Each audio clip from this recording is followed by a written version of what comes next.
Hello and welcome to Energy Unplugged by Aurora. This podcast features various experts from Aurora having in-depth conversations with key industry leaders, policymakers and academics from all over the world. It explores the hottest topics across the energy market and gives a unique perspective on major energy issues. Welcome to this week's episode of Energy Unplugged. I am Oliver Kerr, head of Aurora's US business, and I'm really excited to be joined by our guest today. Before entering politics in the Colorado State Legislature in 2016, he held a long career in the energy sector, both in academia and industry. An energy expert by training, with a master's degree from MIT and a PhD from Oxford, he entered politics in 2016 and is now an actively serving member of the Colorado State Senate. My guest today is State Senator Chris Hansen. Senator Hansen, a very warm welcome to Energy Unplugged. Really glad you could join us. Thanks so much for having me. Really appreciate it. Of course. Well, we've had a fair share of guests from politics on the show over the last couple of years, but I think you may have the honor of being the first actively serving politician. So I wanted to start by asking you a bit about the transition into politics for you. As I mentioned, you've had a very successful career in the energy sector. What made you decide to run for office? Yeah, it was a situation where I really felt like in 2015 when I made the decision that I felt like the place where I could really make a big difference on climate policy in particular was at the state level. There was really a huge amount of inaction in Washington, D.C. at that point. I felt strongly that we had to move faster on the energy transition, and felt like that was a place where my background and preparation could make a difference. And so I left my private sector job and started campaigning and really focused my platform on energy transition and decarbonizing the state of Colorado. It's an interesting time to enter politics and an interesting platform. It does seem like there's been a shift in the political environment over the last few years, not just in the US, but in Europe too, towards one that's somewhat more hostile towards quote unquote technocrats. Do you think there's a role for experts in US politics right now? Such a great question. I've ran for Denver mayor earlier this year and was unsuccessful. And that thought crossed my mind many times. I mean, I tried to run, I think, a campaign in that race that was perhaps too technocratic. I was really trying to put detailed solutions in front of the voters of Denver as part of my campaign. And, I it's a little hard to tell, the dynamics of a crowded race, but I think you might be right. The kind of solution-oriented types of campaigns, especially, post-Trump, there is a shift. And, it perhaps didn't resonate with voters as much as other themes could have. Have you had to change your messaging as a result? Well, yeah, I think as I didn't leave the Senate to run for mayor, but now, back full time in the Colorado State Senate with my mayor's campaign over. And, I guess I feel like in legislatures, there's still such an important role for, policymakers and having some expertise in different parts of the work that we do, is hugely valuable, I think, in a legislative context. And so, yeah, obviously the messaging has to evolve as you really try to meet the voters where they are most concerned and how they're thinking about different issues. But I still feel strongly that my background has been super helpful as I've tried to help guide Colorado energy policy in particular. And you can certainly not have to shy away from discussing details on this show, so don't worry there. I would say that we do tend to focus on this show primarily at the national or regional level. How do things look energy transition wise at the state or even local city level? What levers do city and state governments have to pull, and to what extent do you think that's an important part of the energy transition? Yeah, I think up until the IRA at the federal level, there really was no significant federal action on climate for many, many years. And the states were really, I think, leading, especially during the Trump presidency. And so from 2016 to 2020, it was a great moment to really push forward at the state level, create critical mass and around decarbonization goals and decarbonization pathways. And I think Colorado, really did that. And, I've been involved in, I think, 60 or 65 different energy bills in my 7 years at the legislature. So we've done a huge amount of work in this space in Colorado. And I would say if you were to point to 5 or 6 states around the country, California, Washington, Oregon, arguably New York, Massachusetts, a handful of others, but Colorado, I think, is definitely in that top half dozen. And we really tried to fill the gap that was left open by inaction in Washington, D.C. So, it was a really critical moment, I think, particularly during the Trump presidency. I'd like to talk about Colorado energy specifically. So let's just start with the basics. What does the power generation mix look like in Colorado today, and how has that changed over the last few years?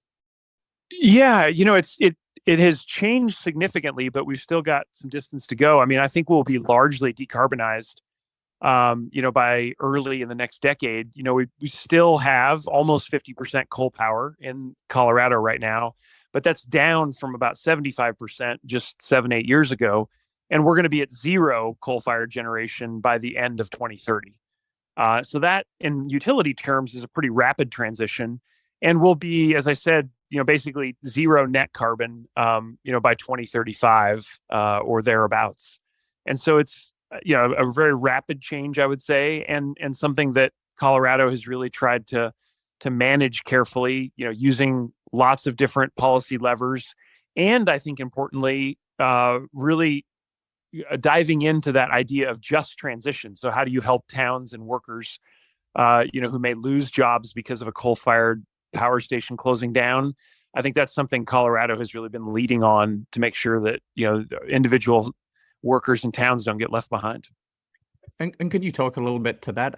First of all, what is the main driver of coal coming offline? Because I think that's something that we're seeing playing out across some of the regional energy markets, but in a state like Colorado, where vertically integrated utilities play such a big role, is it utility targets, or what is the lever that's being used? Yeah, well, that's right. It started off as utility targets, and now I think really is, sector wide across not only the investor-owned utilities, but also now, the co-ops, the G&Ts, the muni utilities, all now wrapped up in current or soon to be implemented legislation, making sure that they've got clean energy plans as part of their work. And as as Aurora knows well, the fastest way to decarbonizing the entire economy is to electrify everything. And so, it was really the appropriate place to start to push forward hard on the electricity side, from vertically integrated utilities all the way through to the munis and co-ops.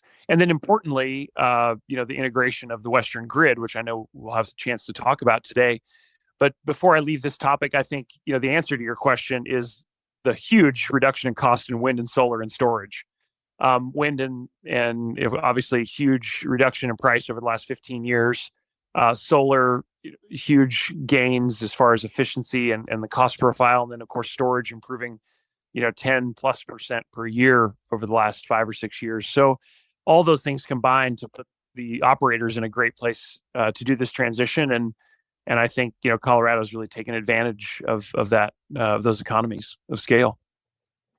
To what extent is the energy transition in Colorado a highly politicized issue? I've always seen Colorado as something of a purple state. You mentioned some of the local impacts in terms of, less reliance on coal. So to what extent is clean tech a political hot button issue? Well, yeah, I think, to describe Colorado's politics, I mean, I think we have been known as a purple state for many years, but after the last 2 elections, I think you could argue that we are not purple anymore. We are pretty bright blue.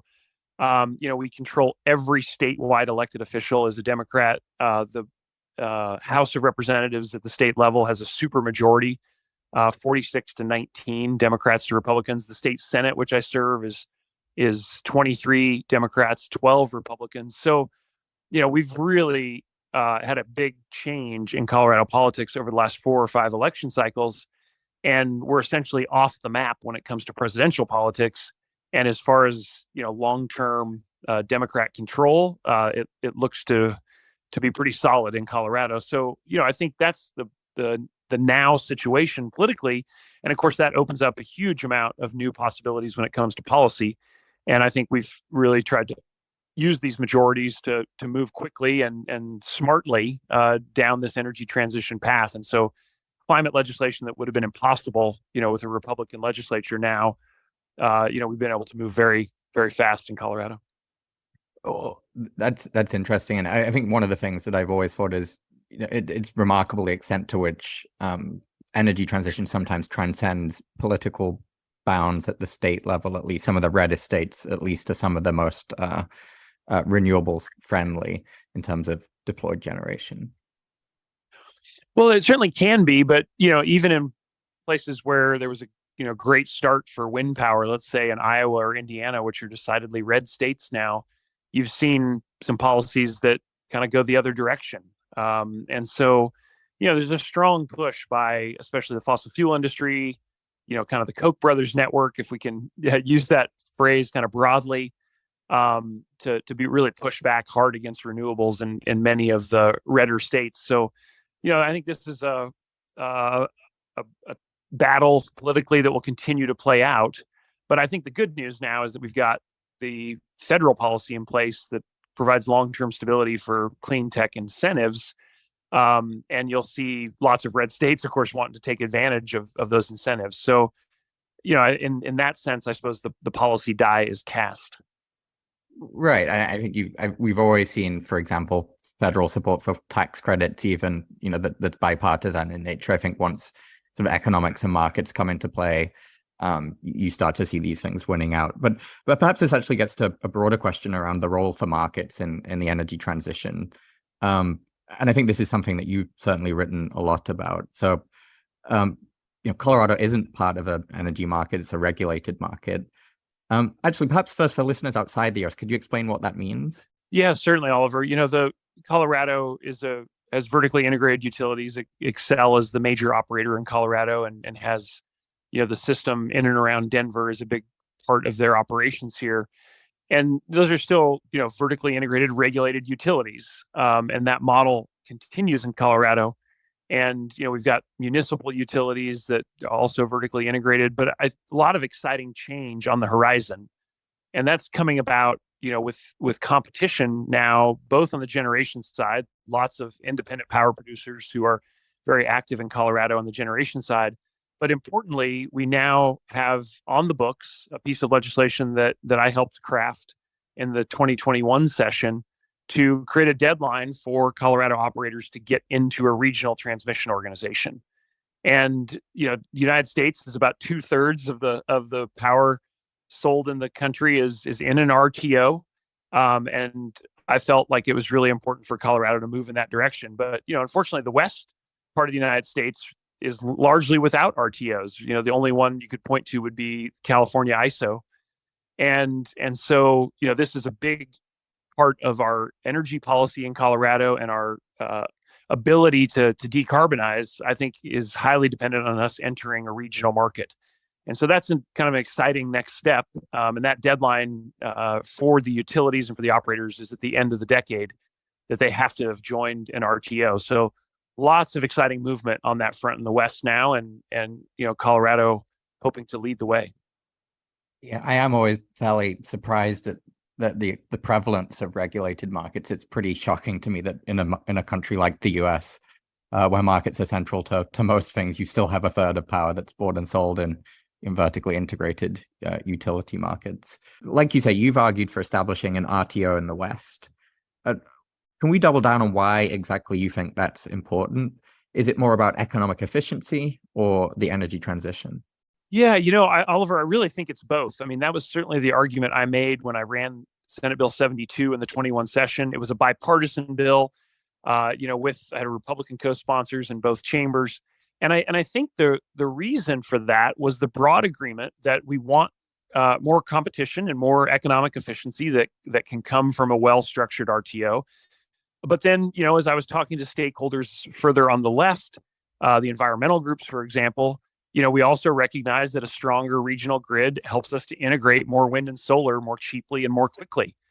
And so, I really think that it was kind of a win-win-win in the sense that it helps reduce pollution, reduces greenhouse gas emissions over time, increases efficiency and lowering power prices over time. And you also, get the upside of kind of the new investment that comes from that and the jobs you can create. And so, that was really, I think, what made it a winning bipartisan issue. It was that the answer is both, that it's both better for the customer and lower prices and better economics for the state, but also a huge advantage on the environmental side and helping to drive the transition. And there are those who say that RTOs have failed somewhat in their promise to deliver cheaper bills and faster decarbonization. Is this something, presumably we have empirical evidence on this right now. What's your view? Yeah, look, RTOs are not without their problems. There is no perfect RTO or ISO, independent system operator, but the long-term evidence, I think, really indicates that they're really good at reducing basis differentials.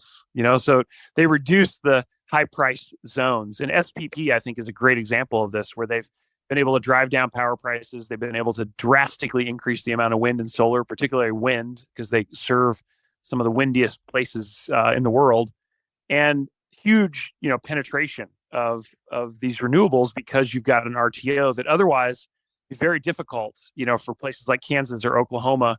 They couldn't absorb the amount of wind power that they're able to create. And so RTOs are super important from that standpoint. I think the failings of the RTOs are typically because they can't get transmission expansion or their interconnection queues managed in as timely a way as they would like. And you're seeing that play out in MISO right now. You could also point, to some of the problems in ERCOT, which, has got sort of the singular problem of being an island in the grid in and of itself. And so, there's lots of work to do. I think the good news looking forward, though, is that, these interconnection queues are going to get solved over time. It's going to take some new investment. And again, I think the federal policy is going to help here in some ways. And the other trend that I'm seeing is now the creation of some inter-regional DC lines. The Trans-West line from Wyoming to Nevada down to the Las Vegas hub has just been approved and will start construction. You're seeing some DC lines, from SPP and MISO into the Western Interconnect.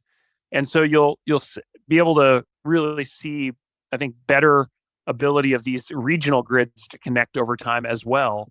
And, ultimately within our lifetimes, I think we're headed to an intercontinental grid.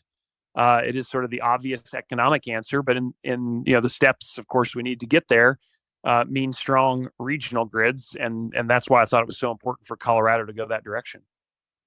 I can definitely sense your optimism. I wonder to what extent you feel like this trend is inevitable in the US. And perhaps to put it another way, do you think it's possible for the US to achieve major progress on decarbonization if areas like the Northwest, the Southwest, Southeast don't join regional markets? Yeah, I am guilty of being optimistic. I think you're right. I just think, the economic imperative is so important here, the ability to lower power prices. And I think the thing that's changed is that you now have large power customers who are much more engaged. I mean, you think about the tech companies with their data centers, you think about mining operators. The largest power consumer in Arizona is a mining operation, Freeport-McMoRan. The largest energy consumer in Colorado for electricity is actually Chevron, as they electrify their upstream operations in the DJ Basin here. So you've got some strange bedfellows that are starting to develop where, some of the large extraction companies, natural resource companies, as well as data companies now are getting much more serious about RTOs because they want cheaper and greener electricity. And both of those imperatives, I think, lead you to a conclusion that you've got to have better regional grids. And the final thing I'll say is just on reliability and resiliency, with more storms and more extreme weather events. With, of course, the intermittency of renewable energy sources, we need stronger regional grids to lower the cost of reliability as well. And, if there's one thing American politics teaches us, it's that you can never let the lights go out on your watch. as the case study from California from 2000 and Gray Davis proved. And so, I think that's the other upside, whether you're, a politician on the right or a politician on the left. You can't let the lights go out. And I think regional grids have proven themselves to be very good in times of stress. I certainly agree about the lights going out, although there may be some in Texas who disagree with you on that one. But yes, let's. I'd like to. You mentioned the mandate for Colorado to join a regional market by 2030. Let's talk a little bit about the practicalities of that. So, CAISO introduced the Western Energy Imbalance Market, the EIM, in 2014. SPP has its own version, the Western Energy Imbalance Service, that launched fairly recently. How successful have these been? Can you explain to listeners what the difference is between the two, if any? Yeah, they're pretty similar. I kind of think about as a step-by-step process. You've got energy imbalance markets, or EIMs. You then have energy day-ahead markets, or EDAMs. And then the final step is to go to a full RTO or ISO. And so you're seeing in the West now significant momentum to move toward EIMs and EDAMs. Those are great. They really start to build the connective tissue between different operators and different balancing authorities. And that's what we're seeing play out in the West at a pretty rapid clip. Unfortunately, though, they don't deliver the full benefit that an RTO does. In fact, they're probably 15 to 20% of the cost savings that a full RTO would produce for customers. So, I think it's really positive development. Both the CAISO offering as well as the SPP offering. And they're going to be competing for market share in the Western Interconnect with both of those services. And that's, to me, all to the good, because it's an intermediary step to get to, a full Western RTO. And so I see that as a really positive development. And you have utilities now that are joining that have previously said, no, thank you to all these types of offerings, and now see the economic and environmental imperative to move that direction. So I see those kind of initial steps on EIMs and EDAMs as really positive for the West. And three of Colorado's big utilities recently joined the SPP, Western Energy Imbalance Service. If that delivers 15 to 20% of the savings, what does the regional transmission organization deliver that would get you the rest of the 75-80%? Yeah, going full RTO brings you a number of different ways you get savings. One, you start to push down reserve margins, and MISO and SPP have both shown that reserve margins can drop over time as you've got a full RTO. That by itself is worth billions of dollars in the Western United States. So that's a significant area of savings. You also have lower ancillary service costs and some of the reliability costs that individual smaller grid operators have to worry about. And then I think there's also just the fact that marginal costs of energy are likely to drop over time because you're being able to trade over a broader region. And remember, the weather patterns are typically 500 to 1,000 miles wide. And so if you can get RTOs that have a bigger footprint, you get more diversification across weather patterns. And so, the wind might be low someplace, but it's high someplace else. The sun might be shining one place, not somewhere else. And that's another big set of the advantages that I think that are going to come from RTOs, is that you're crossing weather patterns. So a lot of different areas of savings, not least of which is lower marginal cost for the energy. Yeah, and I think it's really hard to argue against sort of greater size of markets in theory, right? I mean, you've got just a much larger pool of resources to optimize. It's interesting. I mean, there's a difference between theory and practice. PJM is possibly one example where, regulatory capture is still important. Markets are complex, and you probably have one of the biggest power reserve margin surpluses out of any power market that I've looked at, certainly. So it's to what extent does greater markets do the trick versus how much of the nuance here is in the minutiae of market design? Yeah, I think the details matter so much, and I hear that loud and clear when I talk to different stakeholders about the pros and cons of moving toward markets, or what. And I think one of the things that makes me an optimist is I feel like the Western RTO can learn from the mistakes that you're seeing in PJM and MISO, particularly around interconnection queues and other problems that they're having. And so I guess that's a source of some optimism is, can we get our Western model right by learning the mistakes from the last 20 years, learning from those mistakes. And I think that's part of the challenge, right? Figuring out the cost allocation model for new projects, figuring out, how to get the governance model right, and taking best practice from those other places. I think can really get us into a strong place out of the gate in the West. But it's going to take a lot of cooperation, and that's really what we're trying to build right now. And I think the legislation in Colorado that I mentioned, and a very similar piece of legislation in Nevada that my colleague, former Senator Chris Brooks did, we're trying to create that critical momentum and mass to get that spirit of cooperation. And so that's, a source for some optimism for me. But you're absolutely right. I mean, these details matter so much, and we got a lot of work to do. I'm curious why that critical mass is so hard to generate. It's very hard, actually, I think, outside of regulated utilities to find people who really oppose further market liberalization. What are some of the main obstacles to that you see? Yeah, Oliver, this was such an important part of the conversation around the legislation I just described. Who's going to fight this? I mean, it almost sounds like motherhood and apple pie. Who doesn't want lower prices and lower emissions? But of course, there are incumbent companies who probably have, higher short-term, medium-term profit margins in the current system, which is not to, obviously companies have a fiduciary responsibility to maximize their shareholder value. So I don't blame anybody for that. But I think incumbency was always a big part of this, and the big utilities in the West were able to kind of control their kingdoms. They had full authority around their balancing areas, and any new projects would come their way. They didn't have to worry too much about interconnection. They could just set up bilateral trades when it suited them, or when it helped for reliability problems. So there's strong reason that there was barriers to overcome. But that's why I'm feeling optimistic that we've now got utilities that are forward looking more and looking at the benefits for their shareholders, over time. And that's been one of the major shifts. That's a great optimistic note to end on.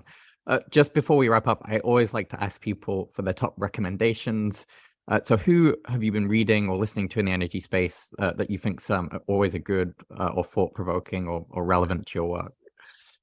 Yeah, I guess in my old life, working at CIRA, which then became part of IHS, which then became part of S&P, I was reading the industry press all the time. In my new life as a politician, I get quite a bit less time to do that. But I do, I still get the utility dive newsletters, a daily basis. And the other one that I find that really helps me keep up, especially with some of the federal policy, is the Axios newsletter. Are a couple places that are good shortcuts for me. There's some other deep dive places, but I'm typically going straight to those for news sources. And then, one of the upsides of being in elected office is I can make calls to experts, and often get those calls returned and get their help. And so, that's I try my best to keep up. And those are a couple places I go to for the latest. Well, thanks enormously for your time, Senator Hansen. You're extremely busy. We've covered a lot of ground today. All the best, and thanks again. Yeah, Oliver, thanks so much for having me. I appreciate it. That was Oliver Kerr, head of Aurora's US business, talking to State Senator Chris Hansen. Do keep an eye on our podcast feed for more in-depth conversations with senior members of the energy industry. The best way to do this is to subscribe on whatever platform you use. Thanks for listening, and goodbye.